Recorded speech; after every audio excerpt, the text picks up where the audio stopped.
vamos agora iniciar uma revisão sobre algumas temáticas que foram colocadas em sala de aula. Essa primeira videoaula eu vou focar em dois temas. Um tema já foi extensamente debatido nas minhas aulas e até nos fóruns e tal, mas eu quero reforçar ele porque eu vi que muitos dos discentes ainda não se apropriaram dele, e eu senti isso muito forte na última aula, que é o conceito de teleologia. Na última aula eu ouvi alguns alunos e alunas chegam a pensar que teleologia seria idêntico a teologia. Gente, não tem nada a ver, certo? Teologia seria uma corrente de estudos fundamentada sobretudo pós-cristianismo, Idade Média, né, que estaria, através dos estudos bíblicos, estudando o Deus cristão, né, e, enfim, os fundamentos da fé cristã. A gente pode dizer que a teologia tem questões bem complexas, como, por exemplo, a existência de Deus ou não. Isso era um fundamento importantíssimo para os medievais e continua para hoje, para alguns cristãos. Existe uma questão clássica na teologia que talvez até hoje ainda não tenha sido resolvida, que é o problema do mal, né? Bom, se Deus é poderosíssimo, onipotente e onipresente, por que existe o mal, né? Essa é uma questão que a teologia talvez ainda não tenha conseguido responder. E aí tem aquela velha história, né? Mas quer dizer, não. Santo Agostinho parece... foi Santo Agostinho, se eu não me engano. Respondeu da seguinte maneira, né? Que usam muito o exemplo do Albert Einstein para falar de luz e escuridão. Né? Aquele exemplo do Einstein, de que a escuridão é a ausência de luz. Então, o mal é a ausência de Deus, é a ausência do bem. Bom, mas na verdade Deus, se fosse onipresente, se fosse onipotente, não poderia haver qualquer espaço em que houvesse a ausência dele. Então essa questão ainda não está bem resolvida, teologicamente falando. Para só falar um pouco sobre isso, porque eu acho que teologia é algo muito mal discutido nas universidades e é um local em que há muito preconceito sobre... É bom a gente pensar que a teologia não acaba na Idade Média, não acaba na Idade Moderna, e existe muita teologia acontecendo atualmente, inclusive. Uma teologia que eu particularmente gosto muito é a teologia da libertação, né? Que é uma teologia de cunho mais materialismo histórico, diríamos assim. É uma teologia que se fundamenta muito nas concepções marxistas. É uma teologia que se fundamenta muito na concepção de classes. E é uma teologia que pensa o cristianismo como um reino de igualdade, mas que esse reino não deveria ser no além, deveria ser terreno. Né? Um dos expoentes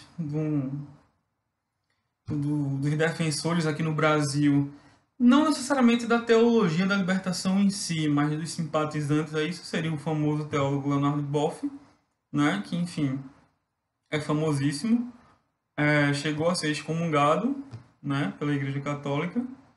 E existem outras teologias, né? Para vocês terem ideia, há uma teologia corrente atualmente em São Paulo, por exemplo, um bispo anglicano chegou a ter uma participação importante no que se chama teologia do corpo. A teologia do corpo, pelo menos esse teólogo, que é o Jacim Maraskin, que já está morto, ele tem uma relação muito grande com o que se chama teologia pós-moderna. Isso tem muito a ver com o que a gente vai ver futuramente, essa questão pós-moderna. Quando se pensa essa questão pós-moderna nas ciências ou nos campos de estudo, significa dizer que, entre aspas, e resumindo muito, para a gente não ter que se aprofundar muito na questão, é que, bom, não se acredita mais numa narrativa completamente realista da realidade ou objetiva da realidade. se acredita numa narrativa que pode ser plausível e que, em um sentido artístico, discursivo, ela pode vir a ser realidade.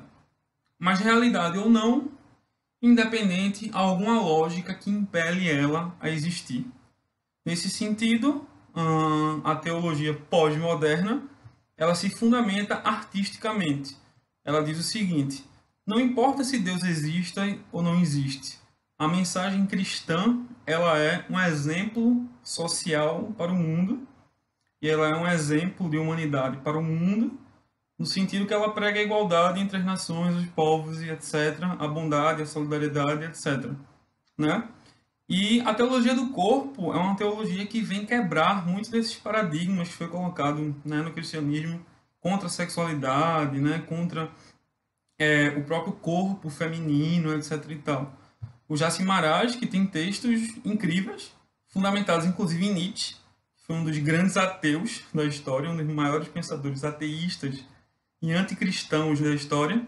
Ele se fundamenta em Nietzsche no clássico pensamento de Nietzsche. Quando Nietzsche ataca o cristianismo, não é necessariamente porque o cristianismo é uma religião, mas é porque o cristianismo era muito contra certos prazeres do corpo. Nietzsche tem uma frase clássica que é: eu não posso crer em um Deus que não saiba dançar, né? E o Maharaj que diz: por que eu não posso crer em um Deus que possa dançar? Porque, na verdade, o Deus cristão também não pode dançar. Bom, quem está falando isso não sou eu, não me chame de herege, pelo amor de Deus. É um teólogo, né? Um teólogo de grande calibre, enfim. E ele vem, enfim, querer colocar que a sexualidade é um dom de Deus, o orgasmo é um dom de Deus, a sexualidade feminina também tem que ser encarada com bons olhos, em vez de se pensar essa coisa do celibatário pesado, né, da virgindade pesada, sabe? Bom, são ideias bem distintas do que em muitos campos religiosos se colocam.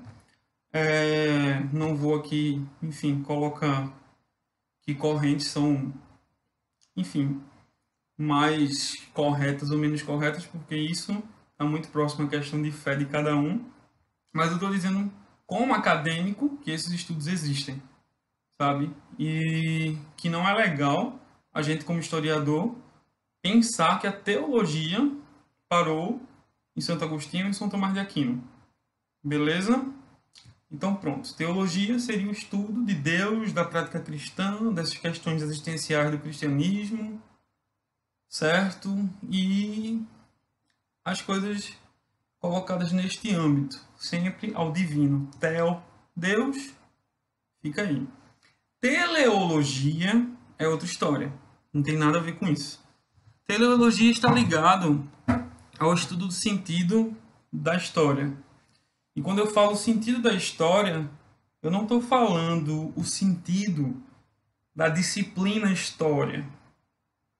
Eu não estou perguntando qual o sentido de estudar a história, qual o objeto de estudo da história. Não é isso. Não é isso mesmo. Quando eu falo teleologia, eu estou dizendo o sentido da história, pensando a história como um conjunto de pessoas no planeta Terra em rumo a algum objetivo. Vejam só, é muito comum na nossa mente, quando pensamos a humanidade, em pensarmos um futuro para a nossa humanidade. É muito clássico dos filmes de ficção científica isso. Vamos imaginar, né? O sentido da história para muitos filmes de ficção científica seria o quê? Um mundo pós-apocalíptico, né? Tudo destruído, tudo em sombras, né? O ser humano destruiu tudo por guerras, muitos robôs, etc e tal, os seres humanos deprimidos, aquela coisa e tal. Isso é para a gente meio que exemplificar, né? Sendo que teleologia não é uma coisa tão simples, né? Não é só imaginar um futuro.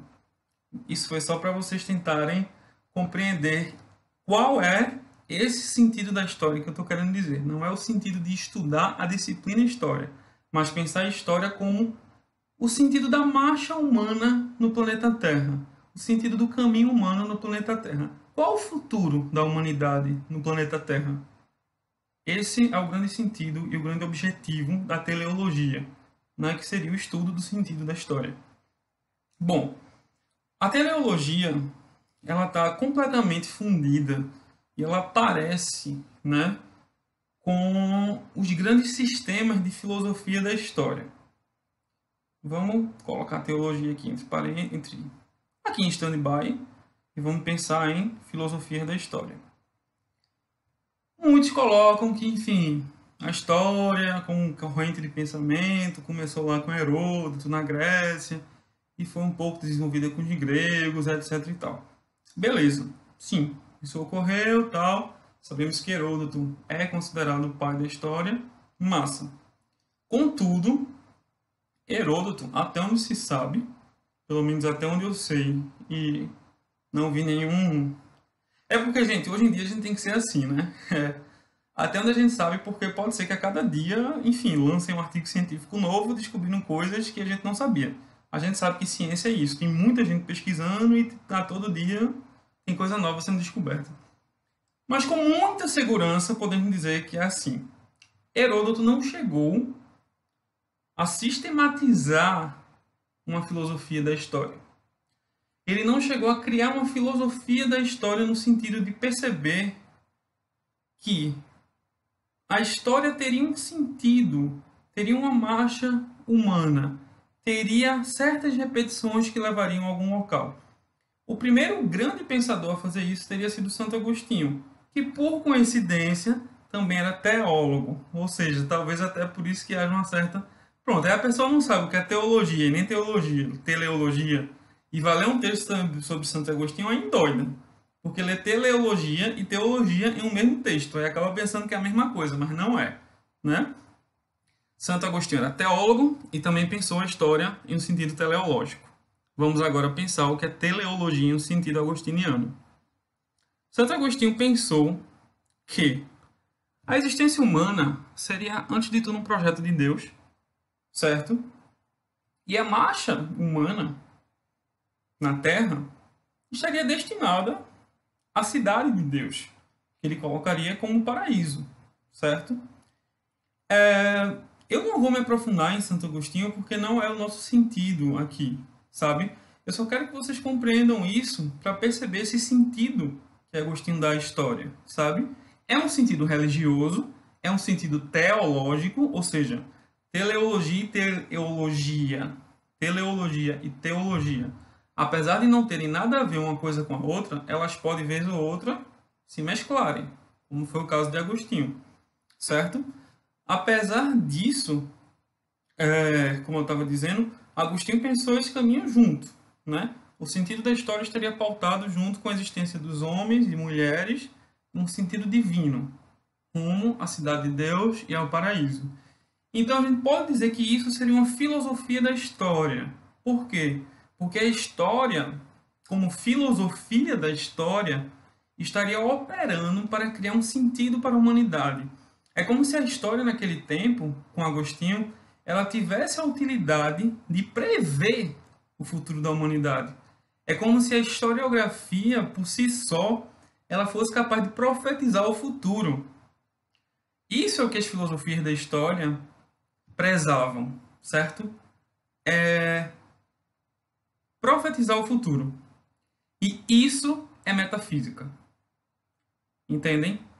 Profetizar o futuro é uma questão de metafísica. É quando você sai da questão puramente material e coloca uma questão em um futuro que ainda não chegou. E isso é metafísica e você pergunta, Gabriel, então metafísica é algo completamente religioso, porque Santo Agostinho está dizendo que a questão está na cidade de Deus, está no além. Calma lá. Vamos aos positivistas. Os positivistas também eram teleológicos. Beleza? Beleza. Qual era a teleologia que estava embrincada no pensamento positivista? De que a humanidade estava avançando rumo ao progresso, rumo à civilização, rumo aos ideais científicos, né, etc e tal. Lembrando sempre que essa civilização, esses ideais científicos e esse progresso era para uma elite branca, rica e pensante, certo? Se você vai para a pobreza europeia ou para os outros continentes que foram explorados por essa Europa, Isso não contava. Essa civilização era fundamentalmente europeia, branca e rica. Futuramente, esses ideais se espalharam e chegaram até nós. Sim, de fato. De fato. Você vai aqui no século XIX, no Brasil, certos ideais positivistas, etc., foram defendidos por políticos brasileiros. Beleza. Ok. Mas temos que pensar as coisas não só pelo lado positivo ou negativo. Temos que entender que esse processo histórico é muito feito de conflitos e tensões. Beleza? Bom, então quando os positivistas colocam que o futuro da humanidade é o progresso e a civilização, eles estão sendo teleológicos, por quê? Porque estão dando um sentido para a história e estão sendo metafísicos. Mas por que, Gabriel? Se não há um além? Há um além. Mas não é um além, além mundo, no sentido de paraíso ou inferno. Mas há um além porque nós não sabemos qual é o futuro. Nós, historiadores, não podemos profetizar o futuro. Mas não podemos mesmo. Essa história de que, mas a história é aquela corrente de pensamento, aquele campo de conhecimento que nos ajuda a repetir o passado. Beleza, em certo sentido. Mas a Alemanha teve um holocausto, teve o nazismo, e esse ano teve reunião em locais da Alemanha que reuniram mais de 1000 nazistas. Neonazistas, desculpem. Então, assim, a história, em certo sentido, entre aspas, se repete. Não se repete igualmente. Jamais a história se repete igualmente. Heráclito estava certo quando diz que jamais você colocará seus pés novamente no mesmo rio, porque as águas já passaram. Mas essas repetições são dadas em novos contextos, em novas configurações, certo? Esses neonazistas, apesar de virem com essas ideias, estão em um contexto, em um ambiente completamente diferente do que foi com a ascensão de Hitler, etc. e tal. Mas o que eu quero dizer é isso, é que nós, historiadores, não podemos profetizar o futuro. Profetizar o futuro dá um sentido à marcha humana na Terra. Isso é metafísica. Isso é teleologia e isso é metafísica. Porque você está pondo um sentido que você jamais saberá se vai existir.